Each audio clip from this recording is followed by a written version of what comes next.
Guys, Germany's going to war with Russia. The schnitzel is hitting the fitzel. Before I dive into that, I gotta say, the most irritating thing about YouTubers and social media influencers in general is when they don't value the time of their viewers and they don't get to the damn point of the video fast enough. So forgive me in advance for just taking 30 seconds, just 30 seconds of your time to say that I greatly value your time. It's an honor and a privilege that day in and day out, you sit here listening to the ramblings of some Canadian yokel about the geopolitical turmoil in the world and the prospect of nuclear Armageddon. It's something I am grateful for. You could be taking that time to do something far more constructive, I'm sure, and it's something I just want you to know that I greatly value it, okay? This is not something we can take for granted. Your time is so valuable right now, so thank you very much. And the reason why I say that is because one of these days we may be offline. I don't know what's going to come first.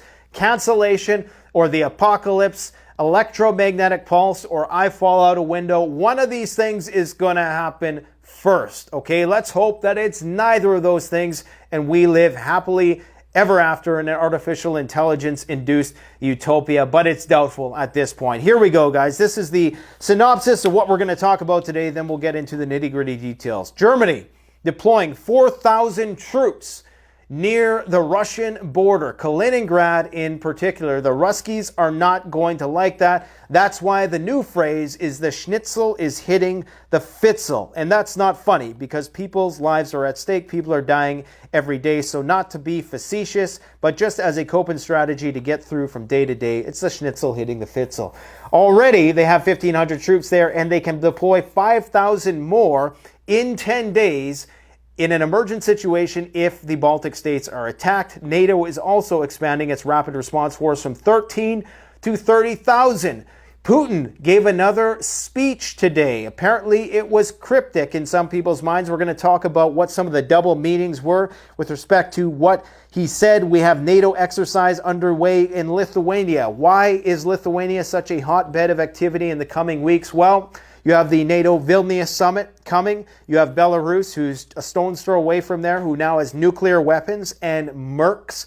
Apparently, the Wagner group is going to be building a camp within the next week in order to house 8,000 Wagner troops. Are these going to be the convicts, or are these going to be the hardened mercs who have done their tours around the world? I guess time is going to tell, but apparently there's more to the Prigozhin-Putin saga than meets the eye. NATO is also changing its Air Force status from air policing to combat. This is in response to some close calls like you're seeing below with an RC-135 surveillance plane, which was being escorted by two UK Typhoon jets. This was intercepted by two Russian Su-27 fighter jets over the Black Sea. Things are getting tense, my friends. We need to be ready non-stop. Now, speaking of Prigozhin, what is up with Prigozhin? We're going to talk about Prigozhin as well because he also gave a speech today.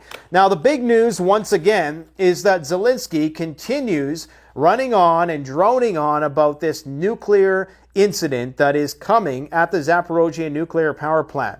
They're doing area evacuation drills in and around Zaporozhye and in Kiev. They've given their National Security and Defense Council 1 month to do a complete overhaul and inventory of bomb shelters, specifically in the Zaporozhye region, but in all of the contested regions throughout the country. CBRN, also known as CBRN, chemical, biological, radiological, and nuclear gear is being distributed to Russian soldiers near the nuclear power plant, and in the coming days, they're going to be conducting exercises, including road closures and a corresponding reversal of sanitary checkpoints, where they're going to be checking for radiation, just doing a whole variety of different exercises, and the pharmacies are clearing out of Thyrosafe and potassium iodide medication, which is what you take to block the uptake of radioactive radiation into your thyroid gland in such case of a radiological emergency. That is being cleared out of the stores in Ukraine.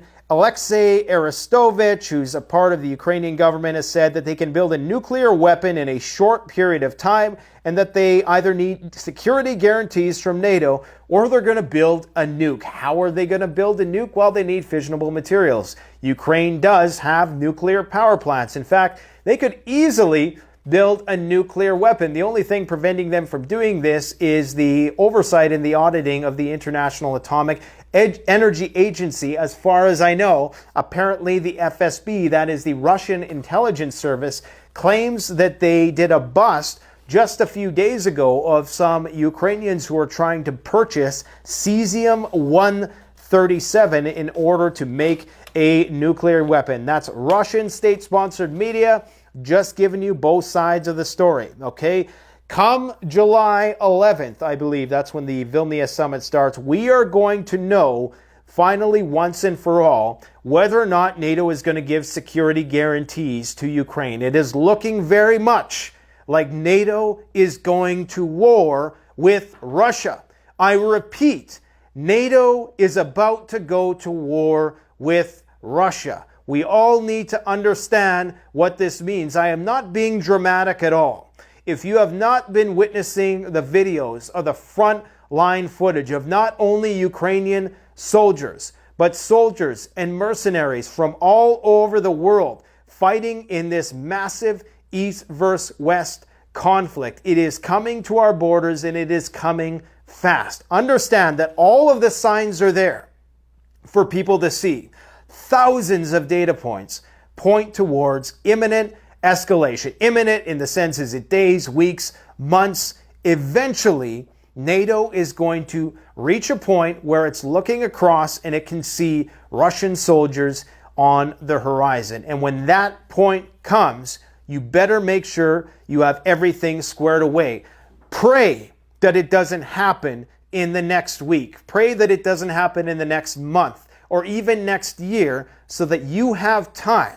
I do believe that this is an untenable state of affairs. It's inevitable. It's inexorable. We are heading towards a clash between East and West. And if you still don't believe that that's going to happen, then that's perfectly fine. Maybe you're more of an optimist. Maybe you have good reasons. Maybe you have an argument that maybe this is all overblown and it's just the machinations of the evil elites who want to get us all on lockdown and blah, blah, blah, and other tinfoil nuttery. If that's what you believe, fine. If that's your coping strategy, myself personally, I'm getting the hell off the grid as soon as I possibly can. So don't be surprised if one day I just stopped posting and I didn't fall out of a window. I just decided, you know what, it's time to go. Until that time, here we are together, my friends. Wagner in Belarus, opening a new camp accommodating 8,000 soldiers.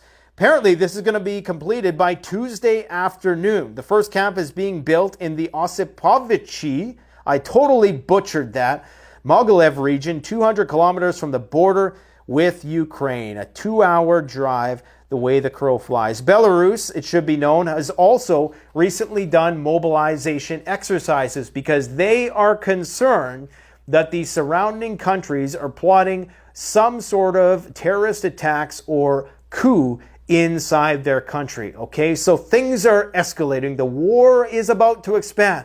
And I apologize because I'm always communicating this in a very dramatic, exaggerated, histrionic fashion. And the reason why is because when we are finally right, it's all going to seem like I didn't do enough. It's going to seem like I didn't scream at the top of my lungs enough if and when it all happens, okay? So I'm hoping that I look like a fool. I hope that my predictions are never vindicated and that I am wrong so my children can have children and their children can have children. And I don't even know if people are going to be having kids. It's probably going to be artificial wombs at that point, but you catch my drift. I hope that I'm wrong, okay?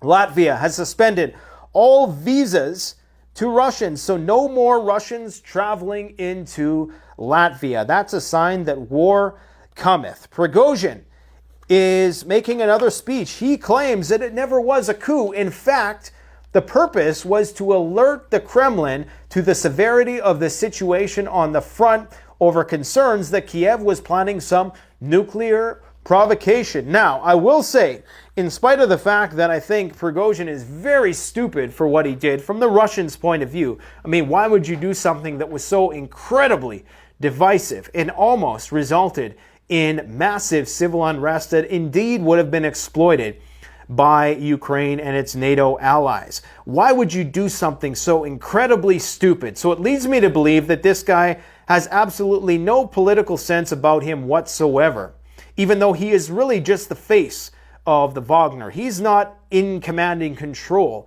of the Wagner forces as far as I know. I was listening to an expert on this topic the other day, and they were saying that he's basically just the spokesperson for Wagner, okay? He is not the guy who gives the orders on the front line. There's a bunch of commanders who are actually in charge of the Wagner forces. So it's amazing to me that somebody you think like that would be smart enough and wise enough to be more diplomatic. If that was their primary role, being the face of the organization, okay, this mercenary organization that has been used for a variety of different heinous and atrocious activities around the world and in Russia itself, whether it's in terms of suppressing various things, and I'm not even going to get into all the details, but it hasn't always been wielded for the cause of good. So that is definitely not good. We have a U.S. Nimitz-class supercarrier deployed just 150 miles from China. I wonder if the Chinese are going to like that. Who knows? Maybe there's even nuclear weapons on board that supercarrier. We have North Korea warning of an imminent nuclear threat, saying that the risk of nuclear war is higher than it's ever been. Russia is soon going to have stealth submarines that contain nuclear weapons, ones that simply are impossible to detect. And I regret to inform you that the wildfire situation is still raging out of control. The record for wildfires in Canada this year has been completely and utterly smashed. Smoke is making its way to the East Coast once again. I'm going to show you some figures that are mind-blowing figures, absolutely staggering how much of Quebec, province that is the size, half the size of Europe, is a huge portion of the province is on fire still. And the fire season hasn't even really peaked yet. That's the problem. Now, anyways, let's just talk. What you're seeing behind me here, if I haven't already explained it, is a RC-135 being tailed by some Russian Su-27 jets. This was being escorted by Typhoon, UK, British Typhoon fighter jets. So this is just another instance of a very close call. One of these days are going to overstep the boundaries as Ukraine becomes successful, if it ever does, in its counteroffensive. These sorts of spy planes are going to be taken out because, of course, they are feeding them the information, right? Now, if it gets to the point where the Ukrainians are able to establish a bridgehead, as they currently are on the left bank of the Dnieper River, and gain a foothold and start making their way to Crimea in whatever form that takes, or in and around the nuclear power plant, then that's when these things start getting shot down by the Russians. Because if they don't, and that means the imminent defeat of Crimea. So, and Crimea is something they simply can't let go. They may be able to live without the annexed territories, but it's unlikely they're ever going to give that up. And this is the task that Putin has ahead of him, is he came out today and many people thought he was way too soft, okay? Because many people, the Russian media, when this thing happened, this was blown up as a coup attempt on every single Russian media agency. This was framed as an attempt to take out Vladimir Putin, and Evgeny Prigozhin was going to install himself in some way, shape, or form as the strong man behind whoever was put in power. This was the narrative that Russia was pushing, not the Western media. Okay, Russia today had all kinds of segments on the foiled coup attempt by the Wagner group. Okay, they were calling it that, they were framing it as such. And today, Putin came out, in some people's minds, incredibly soft. Now, is this just the Russian art of deception? Or is this what it looks like? Many people are still on the fence. There are some people who are very confident that this was just Prigozhin doing something incredibly impulsive and stupid, and when he realized that his life was going to be lost, he turned the thing around. There are other people who think that this is part of some elaborate ploy to get the Wagner organization into Belarus. The only problem with that plan is that they could simply do that. It's not a secret, okay? If they wanted to get the Wagner into Belarus, they could easily do that.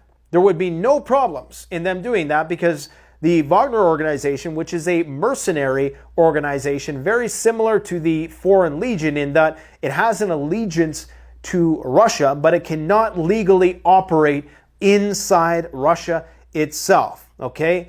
So they needed to go somewhere else. If they wanted them to go to Belarus, they could have just sent them there. They don't need this whole elaborate theatrics where they put everybody on edge, and then Putin is apparently being perceived by many people as being too weak and soft in his approach, possibly impacting his ability to govern.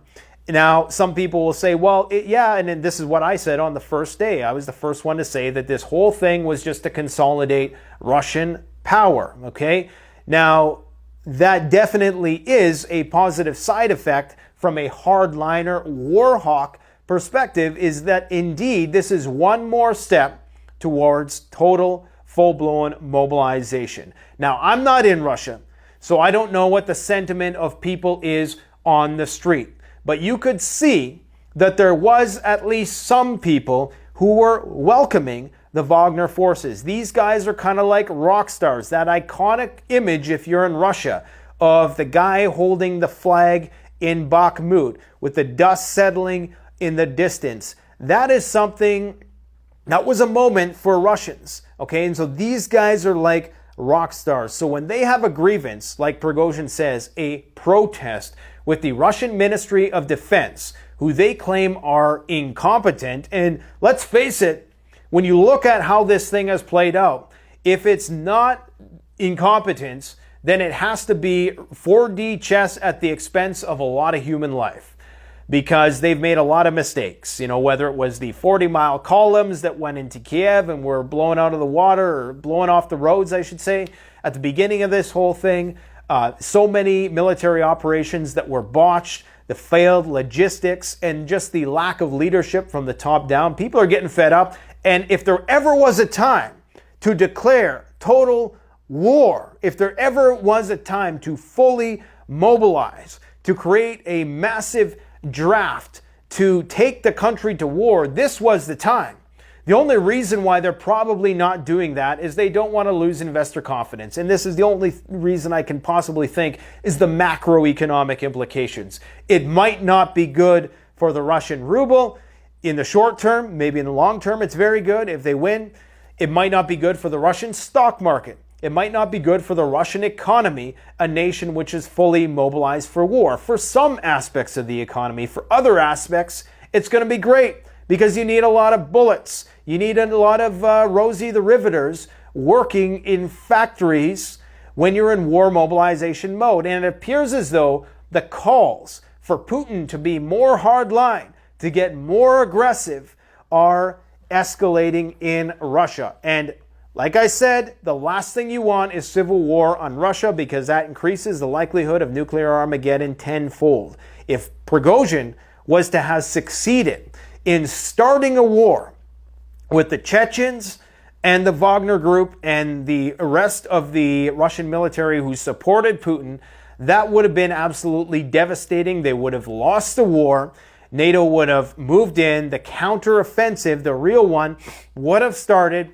And this, as a failsafe now, it appears as though Zelensky is talking up this threat of the nuclear power plant. It's like there was two plans. One of the plans was, okay, maybe the Wagner is going to go in there and stir some stuff up. Maybe Wagner had some bad intelligence. Some people think that he was coaxed into doing this by some maybe more intelligent intelligence officers from other foreign services, MI6, you know, Mossad, what's the other one? The CIA, CSIS in Canada. I don't think they do anything but censor the internet.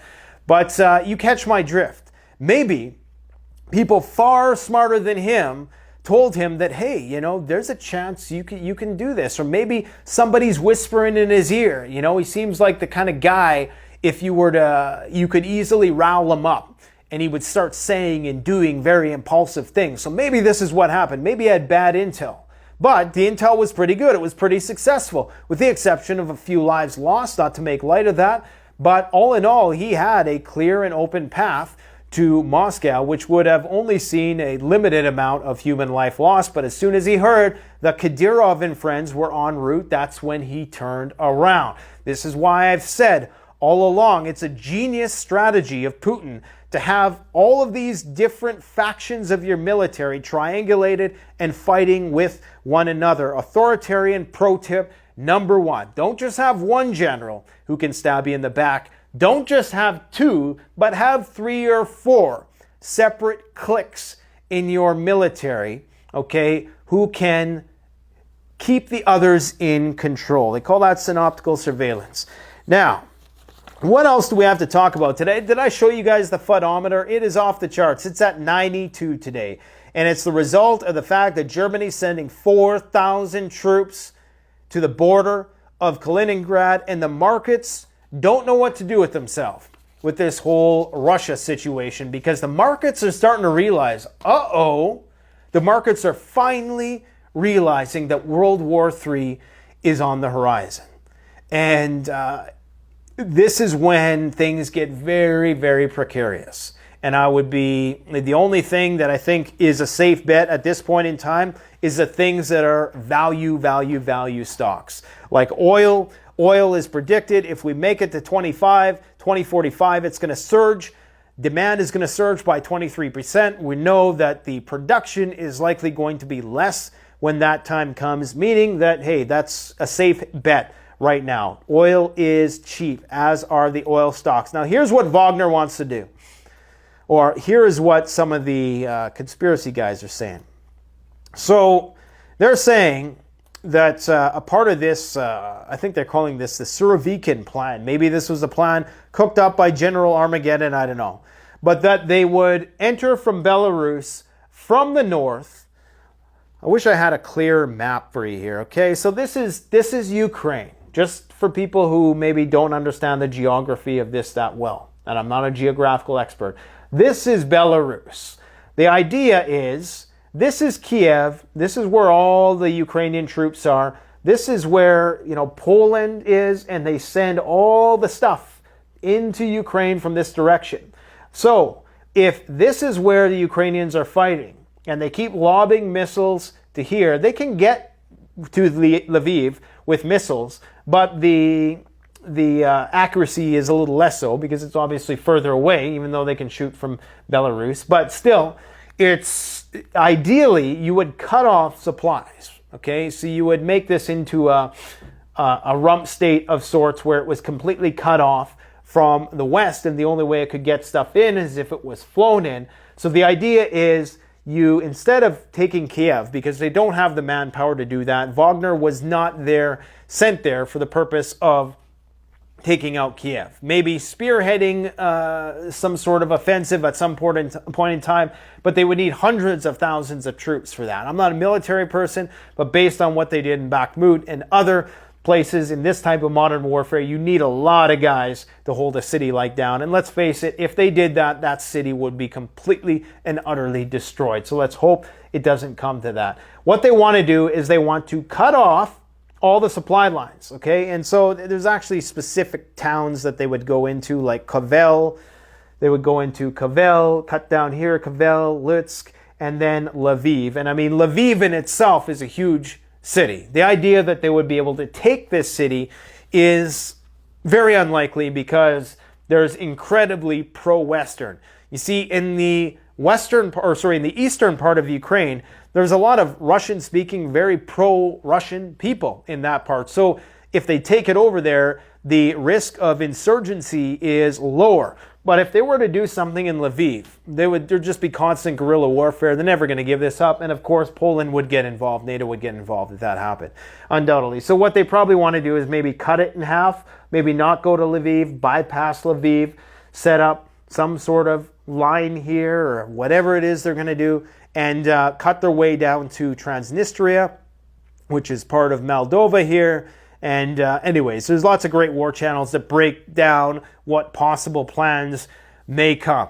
But this is when the nuclear card gets played. What nuclear card? That Zaporozhye nuclear power plant ticking time bomb card. Now, if the Ukrainians are not able to break through on this side of the river, right now, in this place right here, just, I guess it would be slightly east of Kherson, this bridge, I'm surprised it's still standing. They established a bridgehead on this side of the river. It's one of my big heads in the way. They've established a bit of a bridgehead. They're gaining a little bit of a foothold here. This is deceiving because right now this is a lot lower than it was before as a result of the dam bursting. So maybe they can bring vehicles across as well. I'm not sure where what the bridge situation looks like or if this is up to date, the satellite imagery. I'm guessing it isn't. But that's what they're trying to do. So if they can't gain this foothold there, then what's probably going to happen, and if this counteroffensive goes nowhere, which it appears to be right now, I mean, the Russians have this place mined to the, I was going to say the TITS, okay? It is mined to the neck. And demining operations are costly. They take a lot of time.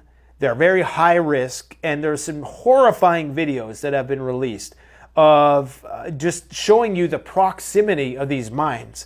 It's not like there's a mine here and then there's one 20 feet away. These mines in some cases are 4 or 5 feet apart, and there's hundreds of them, these little mines. And the likelihood of you being able to walk through one of these fields without detonating one is virtually impossible, and a lot of people are dying. So this is what the Ukrainians are up against. And if they can't make any headway there, they're going to have no other options but to somehow try to get NATO involved in the conflict. Now, NATO has basically given the incentive to do so. They said, don't worry, Ukraine. If there's any nuclear incident, then we'll come to your rescue. In fact, this is a resolution that is currently being tabled by the Senate in the United States, that Article 5 will be invoked if a radiological incident occurs in Ukraine because the wind might blow towards NATO countries, and that effectively is an attack on NATO countries, okay? So that's the argument they're trying to make, and this is convenient because it's kind of like this card that can get played at some point. So if the Russians are winning, it only makes sense if the Russians are losing. I have to emphasize this. I talked about this yesterday. It only makes sense if the Russians would do their own nuclear power plant that they're currently in full and total control of. There's a river that separates them and the Ukrainians around this nuclear power plant. The only way they're giving that up is if they are losing, okay? And if they're losing, there's no reason why the Ukrainians would do it, obviously. The Ukrainians would only have incentive to do it if the Russians were winning and always lost and their ranks were decimated and people were running scared and everything was collapsing around them. That's the only reason. This is like the final card that could be played in order to bring NATO into the conflict. Look, they're doing all the preparations for it. They have all of the sensors in place. They have all of the precautions and the exercises, the evacuation routes, the bunkers. They have the CBRN gear. The Russians have the same and are doing the same exercises. It's only a matter of time. Eventually, we're going to say, how did we not see it coming? Because it's only a matter of time. Whether that or some nuclear incident as a result of Wagner in Belarus having some measure of proximity to the tactical nuclear weapons there. What the hell is going on with that situation? Ask yourself this question.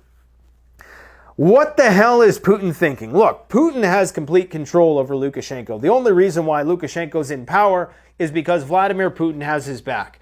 Why the hell are they going to turn the nuclear weapons around? Are they going to say anything about it? You know, because why would you want them in that country while you concurrently had tactical nuclear weapons there when you've seen what just happened? If Putin genuinely, sincerely believes that the Wagner organization was attempting to foment a coup, why would you put these people, give them their freedom? I understand why you would give them their freedom, because you don't want to start a civil war. And there's lots of people saying, oh, Putin's being too weak and blah, blah, blah, blah. He had no choice. What is he going to do? Start a war and then lose the war and lose everything? One of the Russian state-sponsored propagandists the other day, they said something very, very intelligent, like they typically do, because the Russians are very, very good with language, I found. I don't know if it's something about if they've written a lot of famous literature or what, but she said, in a civil war, nobody wins. When it's brother killing brother, fratricide as it's called, nobody wins in a civil war because you always lose. At least if you're fighting somebody else, you can possibly win. Now, it sounds crazy to say that, but it's true. So if they would have went to civil war, and it wouldn't have just ended with the Chechens and the Wagner having some limited skirmishes, it would have escalated. And everybody would have taken a side, because you have people in Russia right now who want Putin to put the smack down. They're sick and tired of this slow going. They want him to get this problem dealt with quick. Now, Putin is not doing that for whatever reasons he has. This is the guy that took the country from nothing and made it something. Okay? So this is why people are saying, okay, we'll listen to you. We'll follow your lead for now. Anyways, that's the shizzy that's going on right now, man. This world is going absolutely insane. What else haven't I talked about? So yeah, Stoltenberg, he's sending in the troops. Now, Putin is meeting, as we speak, well, it was probably a few hours ago, with his military generals and whatnot. None of them they're all dressed in business attire, which is interesting. Because usually when he has these meetings, they're all in BDUs. Now, the one guy's in BDUs, but everybody else is dressed in a formal business attire, which is interesting. Are they trying to make a statement? Are they trying to minimize panic by not dressing everybody up and trying to not make it look like they're at war, right? He still refers to this as a special military operation, and now maybe calling it a counter-terrorist operation, which is one step up from that. The next thing you call it is a war. And if you have Putin in there with a bunch of guys in BDUs, which has been the case in the past, especially around this point in time, then people are going to start to get scared. Understand, if you were a Russian in the last 72 hours, you thought that war was about to break out in your country. All of those people who supported Putin all along had to make a choice. Do I continue my support or do I not? They were all faced in a way with their own mortality. Now, for some people, that's going to motivate them to want to fight.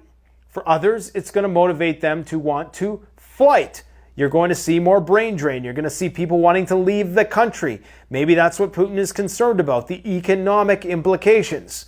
You're going to see others say, hey, enough is enough. What is causing this issue in our military? The Wagner says the issue is the fact that the Russian MOD is out of touch with what's going on the front line. They don't understand the situation. These old geezers are incompetent. They've never done any battle in their lifetimes with the exception of Surovikin, which I don't even think I see the guy at the table here. And they're concerned that this war needs to be prosecuted far more aggressively, and eventually this is the pressure that Putin is going to be under. But if you ask me, that's a pretty easy problem to fix. Okay? You want me to declare total war on Ukraine and mobilize all our forces and everyone, and you got to get the public past a certain critical mass of accepting that and pushing that before you potentially do political damage. So maybe that's Putin's plan, is to, gin up enough anger towards the Ukrainians or NATO, or just build up that Russian patriotism to the point where it's very seamless into that transition of full-blown mobilization. Maybe that's what's happening here. I don't understand it at this point in time, but I tell you, man, these Russians, they got patience. They got a lot of patience. I think that's about it today, guys. Keep on prepping, man, because the shizzy is hitting the fizzy. Let's talk about these fires really quick here. Yeah, Prigozhin came out and gave a statement today. I would encourage you all to go check that. It's about 11 minutes long. He explains, which wasn't a very good explanation, but at the same time he had me thinking, well, maybe he was just sincerely upset and was trying to stage a protest of sorts. But he distinctly went and commandeered the military facilities in Rostov. They were shooting at the door there. There's no excuse for that when you're in a constitutionally elected democracy / autocracy, authoritarian, whatever it is in Russia right now. So anyways, he's got some explaining to do, but things don't make sense across the map. Things still don't make sense. Is it a psyop? Is it just as it is, and it's the ramblings of a crazy guy who's seen so much death and destruction that he's lost his brain, or something else? Let me know. Fill in the blanks. This is what the Canadian wildfire situation looks like. Oh boy, what do we got here? No thanks. Okay, so this is what's going on. Look at these fires, man. This is where it's heading. Right now, it's heading to Detroit, Chicago, Kentucky, St. Louis, Springfield, Indianapolis, Charlotte, Jacksonville. And it's all going to wrap around to the Big Apple within the next couple days. We got some big blasts of smoke. Look at the size of these fires, man. Look at the size of that. That is just massive. This is, you see that in the corner down? Oh, you can't see. 20 kilometers. So that distance is 20 kilometers. So 20, 40, 60, dumb moment there, 80, 100, 120. Then you square that, man, it's a lot. Like we've already, to put in perspective, okay, the average Canadian season is 256,000 hectares burned. That's around 600,000 acres or so. This year already, and that's 256,000 for the entire year.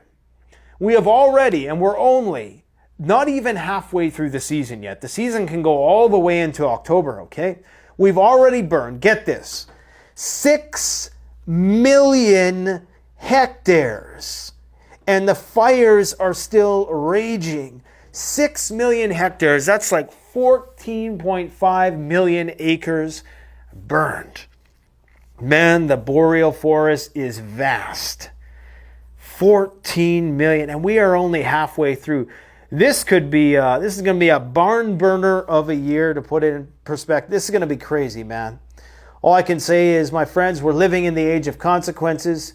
You got to get your shit together. You got to get everything. You got to, self-mastery should be at the top of everybody's agenda at this point in time. There are no excuses. Prepping can be used to save lives.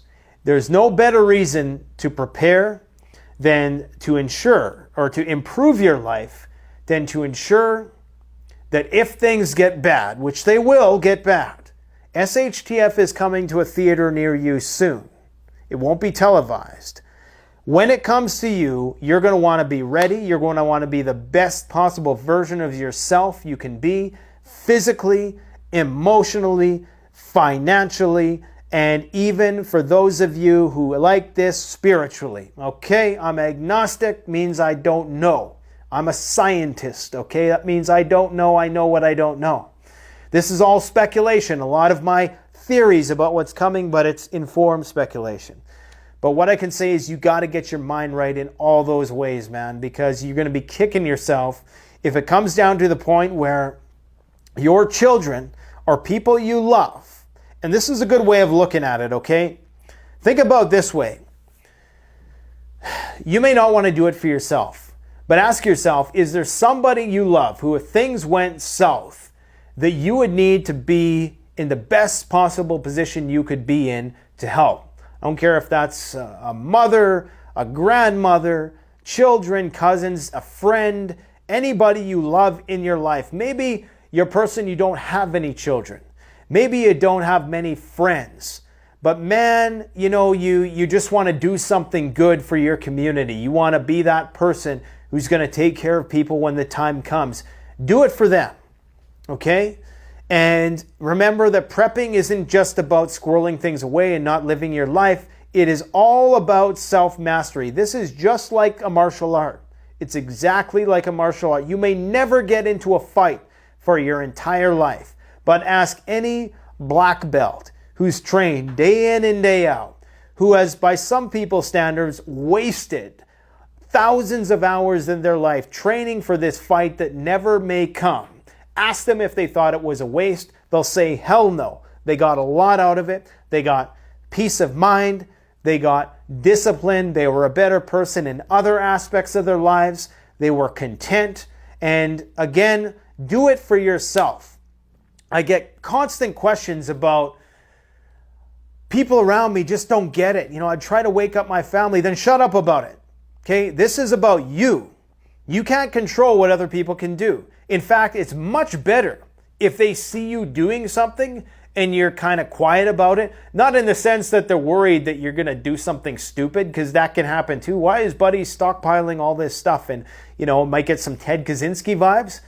But in a way where you're doing it responsibly, prudently, but you're not making a big display about it, okay? You're not disturbing the dinner table every night, warning about impending Armageddon.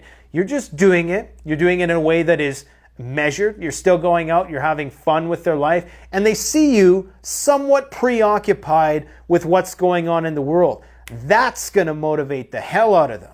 It's not you ranting and raving about the shit's going to hit the fan. Look, believe it or not, anybody who knows me in real life, I don't say a word about prepping to them.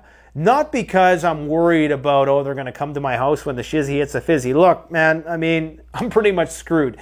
With the exception of some secret locations that I have, everybody knows where I am, okay? Everybody knows what I'm about, but they also know what I'm about. So they probably ain't going to be the first ones through the door if they're smart.